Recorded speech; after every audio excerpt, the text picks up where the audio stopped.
all of us will grieve and must grieve when we have lost a loved one, and that we should embrace the fact that it's good that we're grieving because grief is an indication of love. If you don't love, you will never grieve. You'll never have anything to grieve about. I'm Rush Witt, and you're listening to Season 3 of Straight to the Heart, a podcast from New Growth Press. Each episode includes thought-provoking conversations with leading Christian writers and thinkers. We hear who they are, what they believe, how they approach their work in ministry, and the moments and people who have changed their lives. In Straight to the Heart, we go beyond the books to connect with the remarkable people behind them. In this episode, I talked to Randy Alcorn. As many of you already know, Randy is a New York Times best-selling author who has written over 50 books, including Happiness, Heaven, The Treasure Principle, and the Gold Medallion winner, Safely Home. His books have been translated into over 70 languages and have sold over 10 million copies. Before starting Eternal Perspective Ministries in 1990, Randy served as a pastor for 14 years. Randy and I talk about the recent death of his beloved wife, Nanci, and how his faith in Christ and his familiarity with the Bible's teaching on heaven has comforted him and deepened his walk with God. His testimony and encouragement can be helpful to any of us who face serious loss and who need God's help to grieve with heaven in view. This is Straight to the Heart. I am really glad that I get to do this podcast, because I get to talk to people like you. And I just want to tell you, you have influenced my life in mega ways, mainly through happiness. That's been a major shift in the last 10 years of my life and ministry as a biblical counselor, as a pastor, as a Christian. And this is a real, just privilege just to talk to you and spend a little time. I'm grateful that you would give your time to meet with me. Thank you. It's great to be with you, Rush. I would love to know a little of what Randy Alcorn's life is like now. What goes on in your daily life? What's your life made of at this point?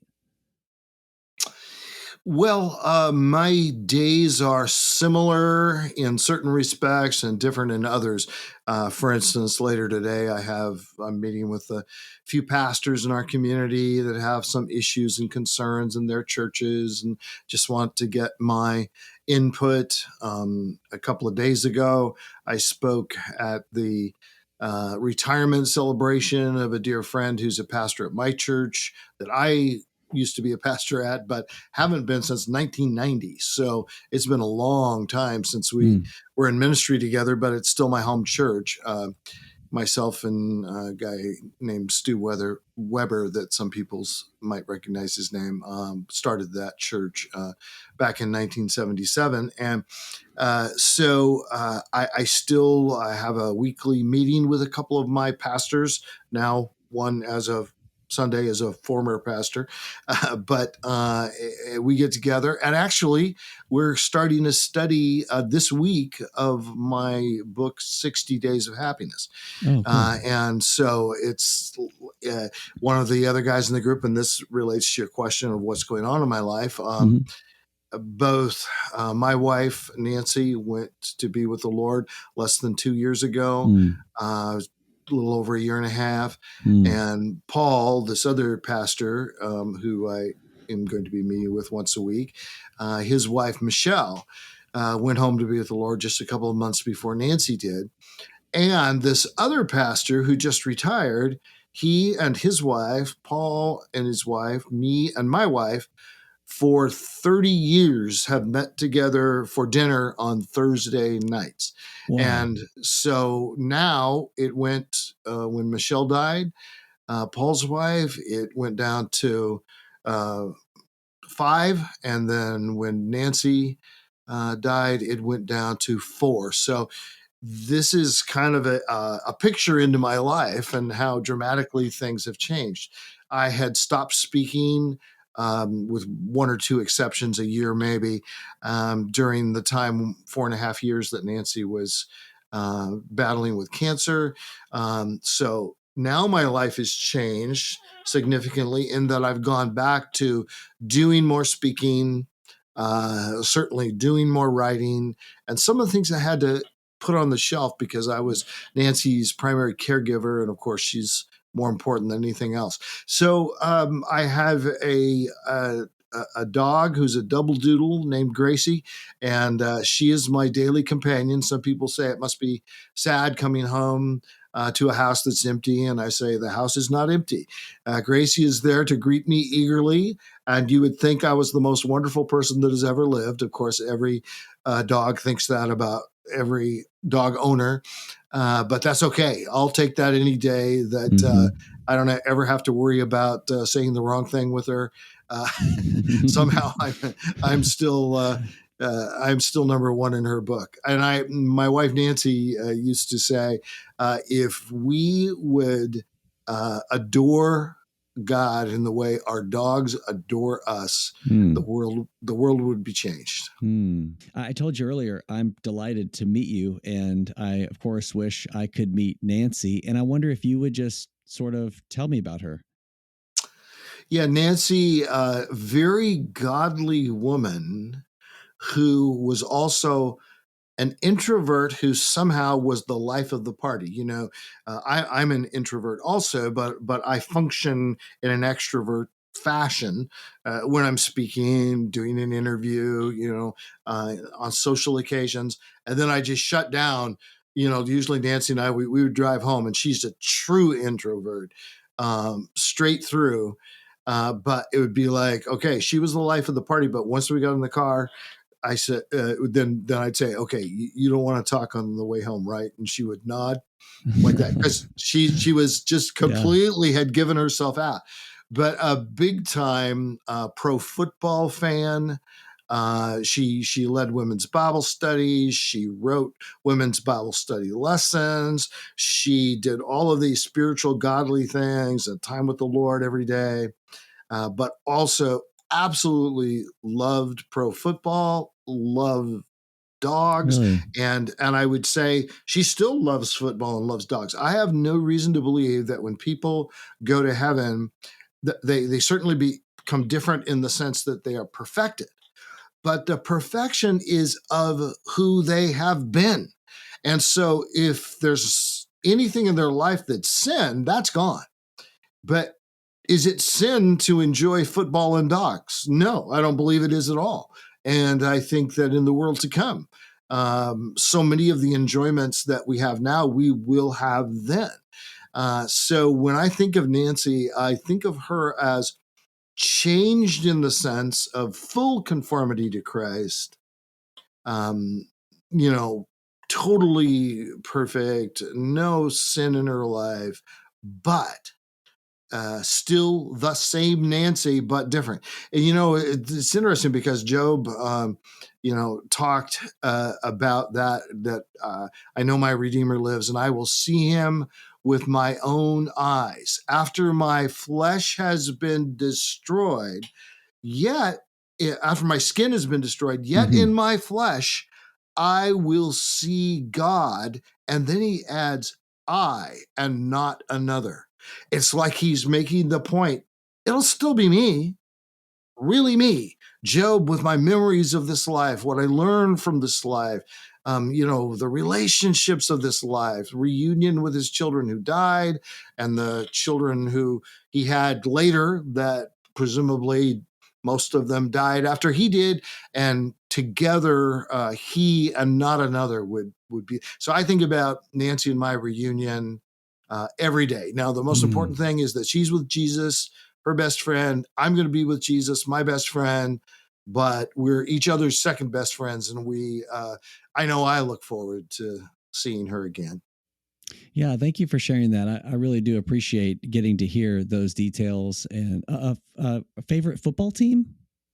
Yes, the Seattle Seahawks. Seattle She's Seahawks. Yeah. big Seahawk fan. We live in Portland, so 3.5 hours or so south of Seattle, and so she from day one, 1977, I think is the year the Seahawks started, And so we have been in our 20s. And so every Sunday we'd come home from church. She'd say, the other pastors' wives are probably fixing up a great meal right now. But she said, I'm going to bring hamburgers home. And then she'd get her number 80, Steve Largent, who was a receiver for the Seahawks. And she'd have her Largent jersey on. And we would watch football in the afternoon. And I would kid with the other pastors sometimes and say, I know you guys being sensitive to your wives and everything, that you're probably going to see the Nutcracker, ballet, or, whatever, that you're doing. And to be sensitive to my wife, on a Monday night, for instance, we'll be watching Monday Night Football and having pizza. So that's my ministry. That's my sacrifice for my wife, which of course was no sacrifice at all. Yeah, that is so good. So down to earth. Randy, anyone who's familiar with your books in particular knows that you have a unique ability, and God has used you to take difficult concepts like heaven or like happiness that are easily confused in the Christian life and expound on them in such bright, biblical, clarifying ways. And of course, heaven is one of those. It seems like that's a topic that most of us as Christians just struggle to get our hands around for a number of reasons. But I wanted to ask you, how has your understanding of heaven given you a peace in light of Nanci's death and grief and these days over the last year and a half?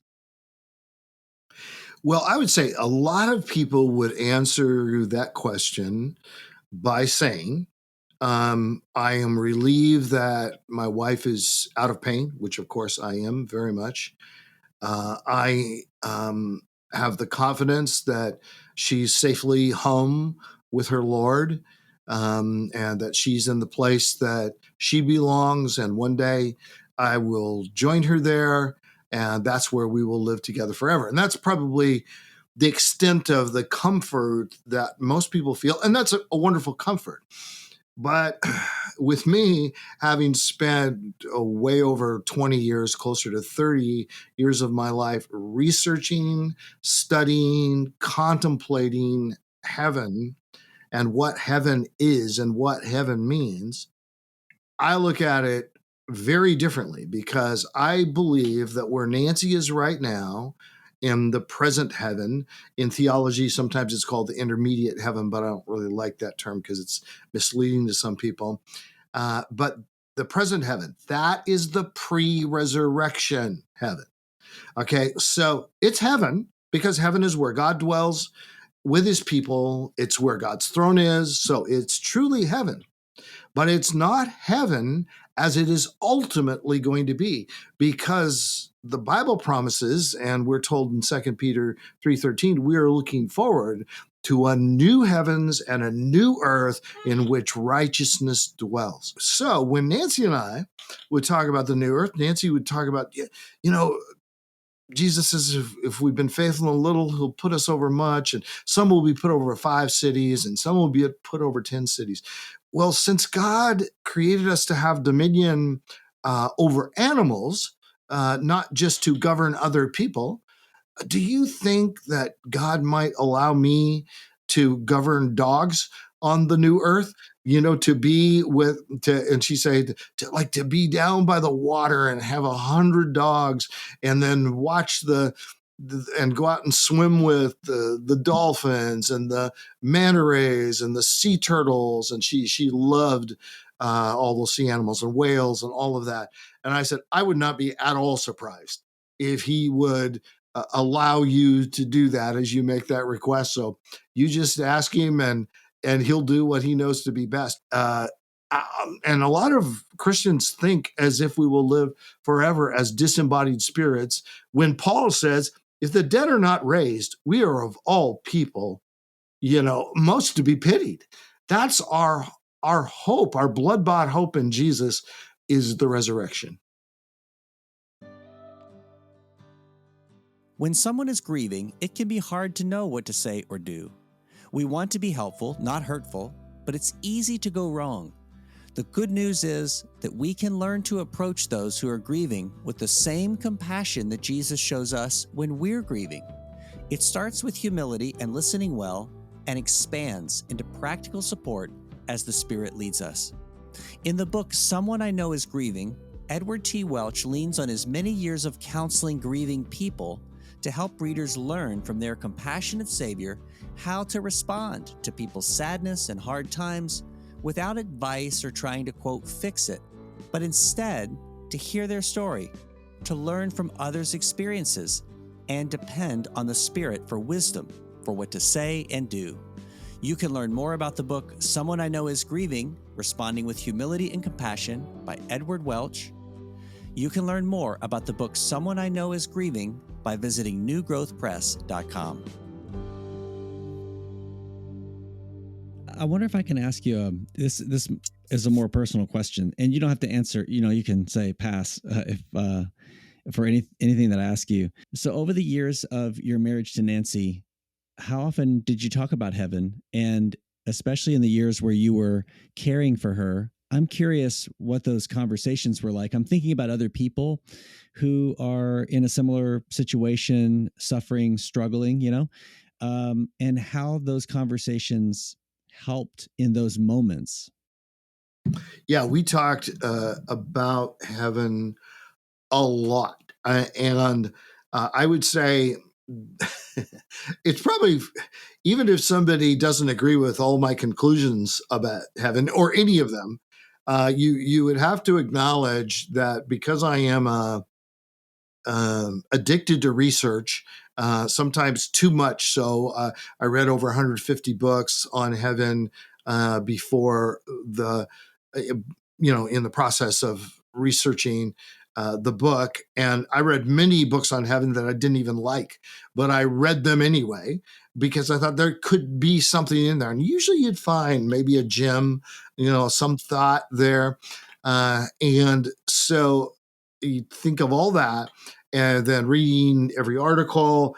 I have 6, maybe 7 books on heaven, not only the Big Heaven book, but a heaven booklet and 50 Days of Heaven, a devotional book, Heaven for Kids, a couple of other children's books that relate to heaven, 2 of my novels, Deadline Dominion, actually also Safely Home, deal with heaven and portray heaven. So, I mean, I have spent a huge number, not hundreds of hours, thousands of hours, and that is no exaggeration at all, researching, writing about, and then speaking on and talking with people about heaven and the new earth. So it's fair to say, of all people in the world, who would I have engaged most with on this subject? And the answer is my wife. We would talk about it, and we were excited about it. And I have told a number of people, Rush, since Nanci died, don't wait to talk about the world to come. Again, 2 Peter 3:13, we are looking forward to a new heavens and a new earth in which righteousness dwells. But I don't think that was true of Peter and his readers. They were the we. They were looking forward to a new heavens and new earth in which righteousness dwells. But does the average Christian really think in terms of a recreated universe where people made in God's image will continue to discover and do the things that serve and honor God and live in a world where there's art and there's music? We usually include music, but art and music and sports and literature and all the things that humans do. We don't become inhuman. We become the best humans we can possibly be. And I think our theology of heaven has suffered so much because we tend to think of the world to come like, well, we're going to be, just angels, and floating around disembodied, and we'll worship, but that's all we'll do. But the thing is, we will worship God, but everything we do will be in worship to God. So even in this life, First Corinthians 10:31, whether you eat or drink or whatever you do all to the glory of God. Well, that means everything. Eating and drinking are just common things that people do. We will eat and drink in the world to come. About 8 times in the Gospels, and Christ makes that absolutely clear. They'll come from the east and the west. Abraham, Isaac sit at the table, and you eat at that table, and you tell stories, and you're real people. And it's not one who was once called Abraham. It's Abraham. It's Abraham and Isaac and Jacob and the real actual people, and we'll meet them. So to me, it's like all the effort and energy that I put into contemplating, studying heaven paid off immensely for both Nanci and now for me, because I am I don't have vague notions of the world to come. I believe in the same way we can say, like somebody will say, well, I don't know what a new body will be like. Well, of course you do. You have a body. The new body will be the old body without all the bad stuff, right? I mean, without the cancer and without dementia and without whatever. Same thing. We have no idea what the new earth will be like. Well, of course we do. We know what the earth is right now. That's our reference point. Take all the sin and suffering and corruption and everything bad in the world, the natural disasters, the tragedies, murders, and all the terrible things that happen. Take this present world, eliminate all of that, and you start to get a really good picture, I think, of the life to come. Wow. It's amazing. And Randy, you don't need me to tell you this, but it's obvious in talking to you that your belief in Christ, your hope, your joy is vibrant and bright and such an encouragement. Just to hear you talk about heaven, it's an encouragement to me. And with that, I'm curious, again, thinking about Nanci, how has your relationship with Jesus grown over the last year and a half? Well, it has grown tremendously. I would say more than anything else, the friendship of Jesus means more to me than it ever has, and it's always meant a lot to me. When I came to Christ, I first heard the gospel when I was 14 or 15. Came to faith in Christ when I was 15. Grew up in a non-Christian home. My dad was a tavern owner, and never heard the gospel, never went to church. But when I came to Christ, I sensed the real presence of Jesus, and he transformed my life. And that's been true over the years, that I have sensed his closeness and his friendship. But since Nanci, who was my best friend in the human realm, of course, Jesus is human and divine, both, but his words in John 15, I no longer call you servants, I call you friends. Because a servant doesn't always know what the master's planning, because he doesn't always tell him. But I'm going to tell you, I'm going to confide in you. And there's an intimacy and a closeness in that. He wants to call us friends. Had we come up with that idea, it would be blasphemy. You call yourself a friend of Jesus, the God of the universe, before whom all people should fall down on their face, and we will. But yeah, he calls us friends. And I tell you, Rush, I walk into my house and out of my house, and every day I think of the presence of Jesus. I've thought of the presence of Jesus. He's with me right now. He's with you right now. He's with anyone at whatever time they're listening to this. He is there. He not only indwells believers, he surrounds us. He's above us. He's under us. He's beside us. Every preposition you can come up with in relationship to us. And that's the greatest growth and comfort that I've experienced, is the closeness of Jesus and the reassurance that Nanci is with her best friend, and my best friend is with me. And then one day, all three of us will be together. In your experience, were there some things that surprised you about the experience of grieving Nanci? Were there some things that stand out in your mind that were just surprises to you as you were walking along and are walking along? Right. Yeah, there are things. I knew in theory. I've read a number of books on grief. I had read articles, listened to people speak on the topic. I knew that grief wasn't always going to be predictable, wasn't always going to be what you expect. Um, but I knew the holidays, for instance, would Mm-hmm. be es- especially difficult, and trust me, they have been, and everyone knows this because Nanci was inseparable from Christmas. I remember thinking the same thing about my mom when she died, when I was about 30 years old when she died, and it was like, oh my gosh, Christmas. My mom was Christmas.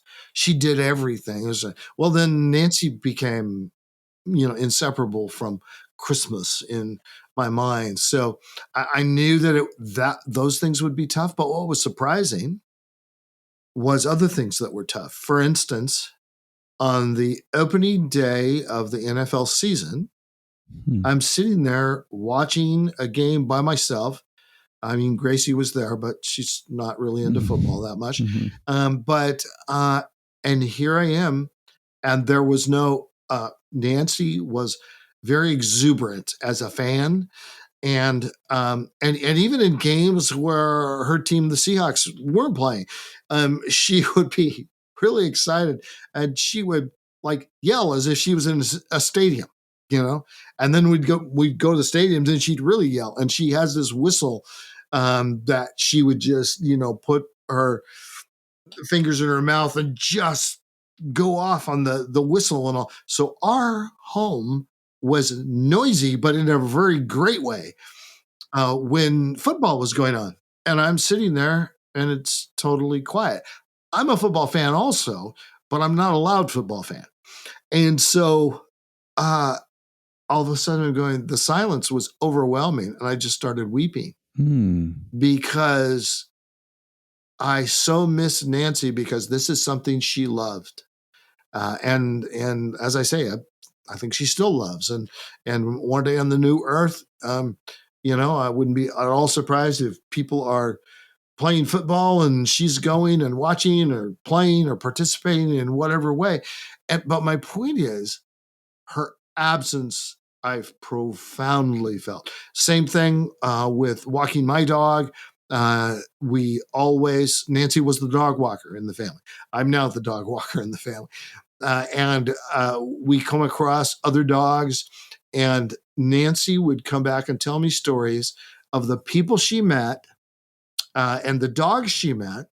And then she would say, I don't remember the people's name, but the dog's name was. And so she, but the funny thing was that the beautiful thing was how God used that. For instance, one couple, and there were a number of couples and individuals that she influenced through her dog walking. One of them, uh, one couple that she got to know well, came to faith in Christ, now goes to our church and has for years Wow. now. So those are the things where when that happens, I just miss Nanci so much because I feel like, wow. Do you know about the Small Book Devotions Bundle by New Growth Press? You can visit newgrowthpress.com to learn more.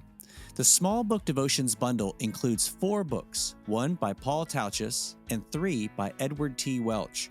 Those books are A Small Book About a Big Problem, A Small Book for the Anxious Heart, A Small Book for the Hurting Heart, and A Small Book About Why We Hide. Each book unpacks these topics in a 50-day devotional format. While many books exist on fear or anxiety or shame or suffering loss, Promising to help men and women manage their struggles with methods and formulas, these devotionals reach deeper into Scripture, making the Word of God more accessible.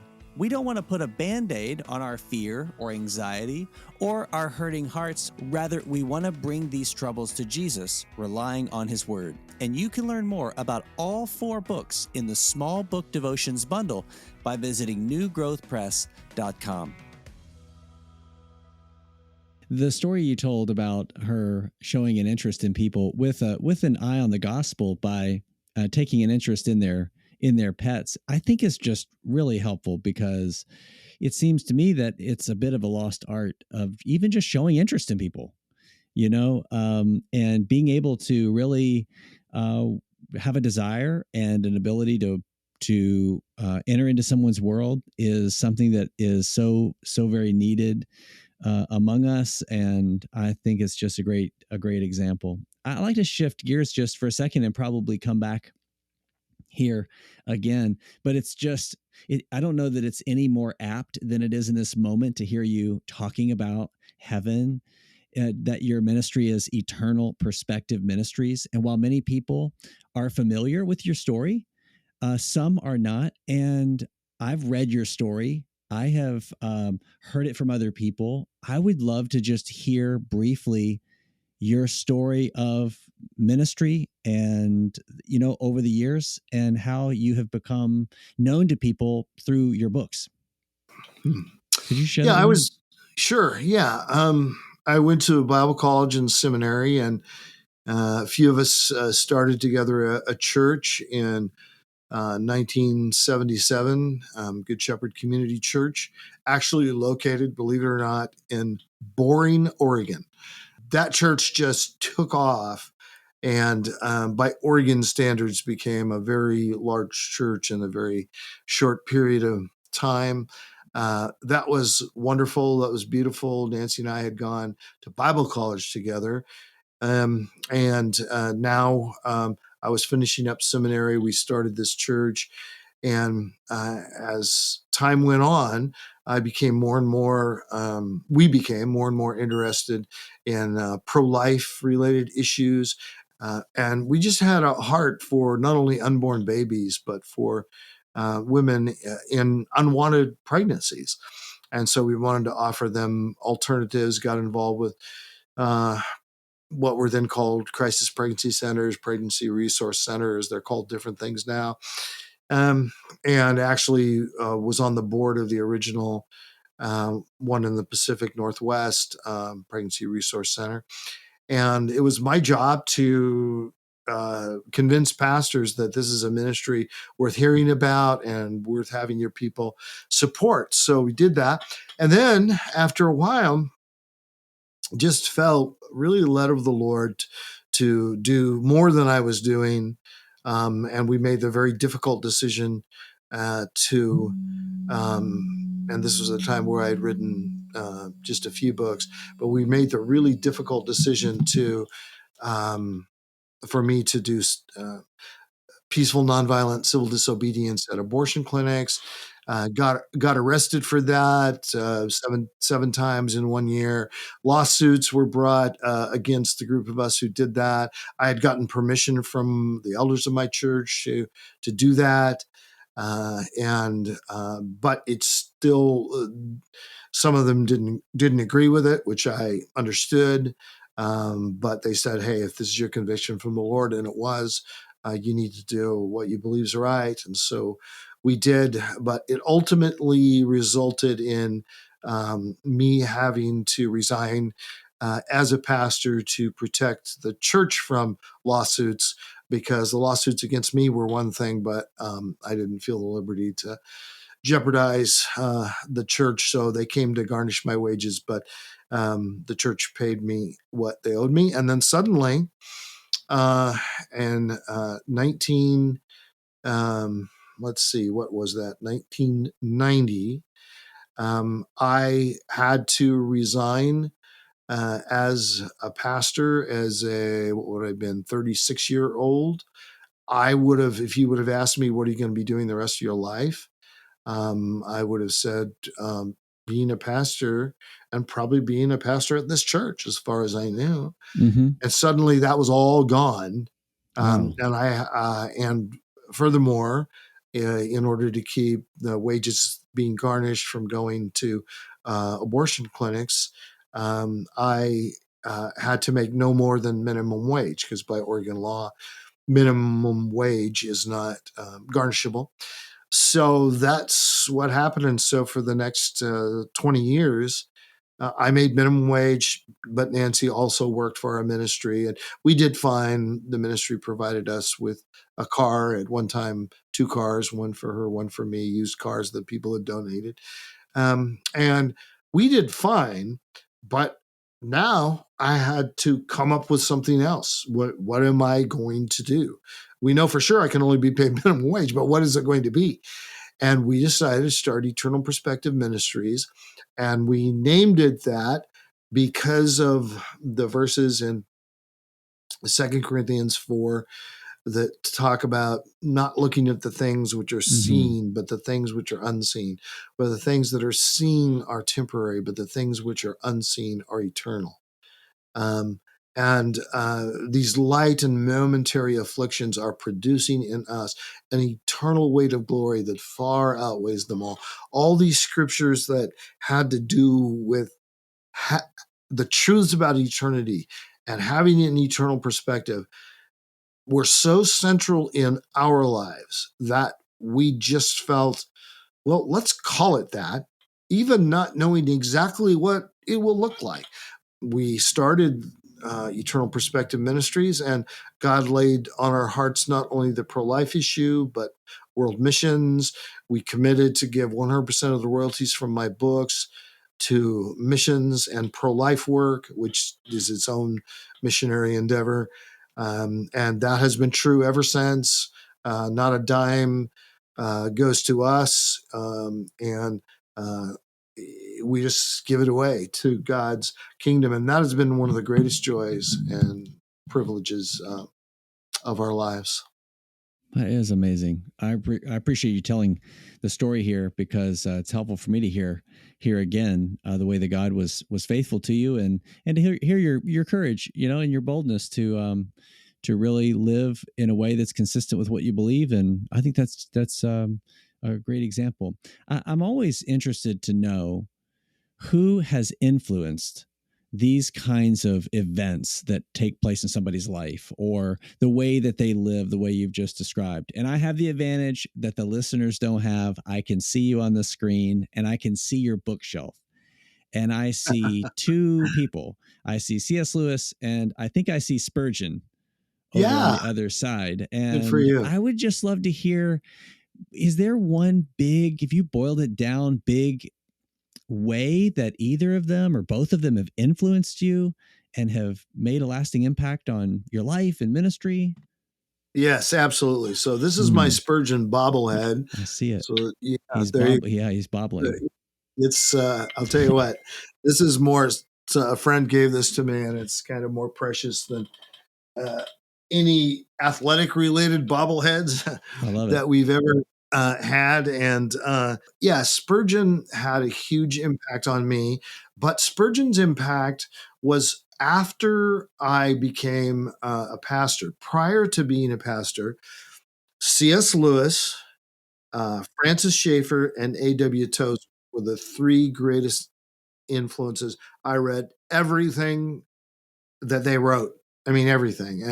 And it was a lot of stuff cumulatively between the 3 of them. Read it, loved it. And God used each of them to speak into my life in different ways. But then later, when I discovered Spurgeon, and I went through Bible college and seminary, and I swear the name Spurgeon was never mentioned. If it was, it had to be in passing, and it didn't even register in my mind.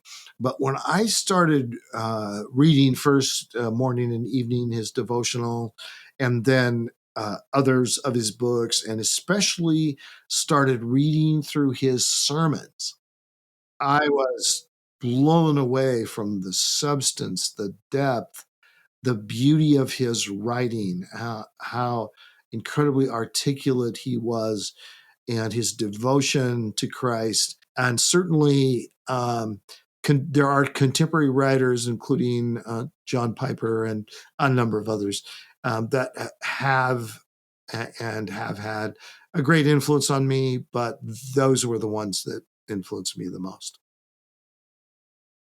Okay, so you may be thinking with me, how can I help the children in my family or church to live with heaven in view, the way Randy is talking about today? I'd recommend to you God Made Me for Heaven by Marty Machowski. Children have lots of questions about God and heaven. In God Made Me for Heaven, Marty Machowski shares deep theological truths through a creative story told through the perspective of a grandmother sharing her hope of heaven to her grandchildren and their friends. This picture book, beautifully illustrated by Trish Mahoney, includes a gospel presentation and speaks about eternity in simple language kids can understand. God Made Me for Heaven invites children to understand that God made each person for heaven and provided a way to get there through his son, Jesus. In heaven, there will be no more sickness, suffering, or death. Together with their parents and caregivers, children will have the opportunity to have life-changing conversations about how God invites each of us to live with him and enjoy him forever. You can learn more and order copies of God Made Me for Heaven by visiting newgrowthpress.com. Is there one big truth or focal point that you found was especially impactful from C.S. Lewis? Wow. There's so much to choose from. I would say this, Lewis's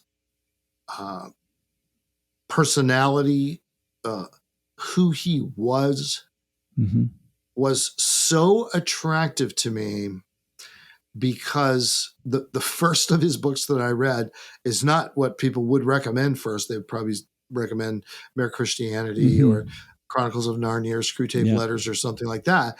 But I just saw it on a bookstore shelf, and I had no idea when I was probably 16 years old, and I'm reading all these books, and I see C.S. Lewis meant nothing to me, but it was called The Problem of Pain. And here's a book on the problem of evil and suffering. Little did I know that many years later, I would write multiple books on that subject. So it's Problem of Pain. And as I'm reading it, he's talking about how not that long ago, when I was an atheist, here's what I thought when I looked at suffering in the world. And then he explained that he did not believe there was a God, but if there was a God, that God was cruel. He didn't use the word cruel, but that was the essence of it. And I thought, he remembers what he thought as a non-believer. Well, I was a brand new Christian. I remember like it was yesterday, because it almost was yesterday, what I used to think and what I was so confused about. And so then he would say, and now this is what I believe now. And to me, it was like he reinforced my transformed and continuously transforming worldview. And somebody said this about Lewis, something to the effect of, every time he talked about anything, you could see his view of everything. And that was so true of me, because I would read something by him and it would not simply relate to the subject he was talking about, but it would blow open new concepts and give me a greater vision for many other areas as well. Randy, I really could talk to you for hours. I could come up with questions that are meaningful and things that I would like to know, but we don't obviously have hours. So I wonder if I were to tie our conversation up by coming back to that question of grief and comfort, especially in light of Lewis's The Problem of Pain. I would like to know how you would comfort someone whose spouse has gone to heaven. How would you bring all of that comfort and truth together in that moment? I think people are obviously people are going through that and wondering, how do I comfort someone? And I would just love to hear your thought on that.